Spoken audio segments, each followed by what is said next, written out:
Bonjour et bienvenue dans l'aperçu du marché, une révision des nouvelles Forex présentée par Dukascopy TV et InWestern.com. Nous commençons cet aperçu du marché par un regard sur les actions asiatiques. Lundi matin, ils sont plutôt à la baisse, comme les données manufacturières de la Chine ont montré des signes d'un léger ralentissement. En janvier, le PMI manufacturier HSBC s'est établi à 49,7, plus bas qu'une estimation préliminaire de 49,8. Un économiste croit que le gouvernement chinois doit prendre des mesures et il a déclaré: nous croyons que la demande dans le secteur manufacturier reste faible et on aura besoin de mesures de l'assouplissement monétaire et budgétaire plus agressives pour empêcher un nouveau fort ralentissement de la croissance. En ce qui concerne les marchés, l'indice Hang Seng a glissé de 0,45% et le Shanghai Composite a chuté de 1,59%. Par contre, le Nikkei a légèrement progressé de 0,54%.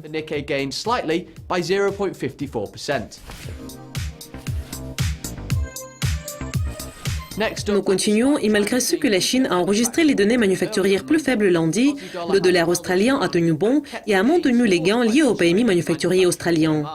Cela a fait progresser les données de janvier de 2,1 points à 49. Ce chiffre est toujours en phase de contraction mais a dépassé les attentes. La paire du dollar australien au dollar américain s'est changée 0,21% plus haut à 0,7782. Ailleurs, le dollar yen s'est changé à 117,54 ayant légèrement progressé de 0,03%. Et l'euro-dollar s'est changé à 1,1322, 0,31% plus haut. Et le dollar américain s'est affaibli par rapport à la plupart de ses homologues la semaine dernière, comme les données du PIB qui ont été publiées ont montré une croissance plus faible que prévu au quatrième trimestre. Le chiffre a glissé à 2,5%.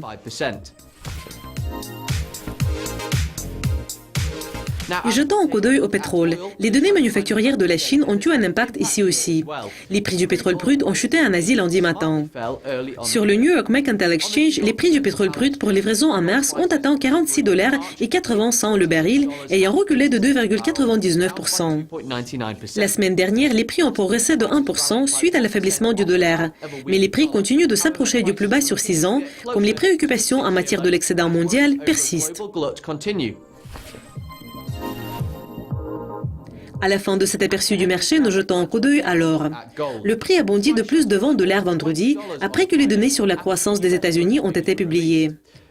Sur le COMEX, les contrats à terme sur l'or pour livraison en avril ont augmenté de 1,86%, ayant progressé de 23,30 $ pour atteindre 1279,20 $. Malgré ces gains, la semaine dernière était en fait la première semaine quand l'or a fini avec une perte lors du mois, ayant terminé la fin de la semaine 1,11% plus bas. Sur le COMEX également, les contrats à terme sur l'argent pour livraison en mars ont augmenté de 43,5 cents ou 2,59% vendredi pour finir la semaine à 17,20 $ l'once. At $17.20 a troy ounce. Bon, c'est tout pour l'aperçu du marché. Merci d'être avec nous. Restez à l'écoute au cours de la semaine. Au revoir.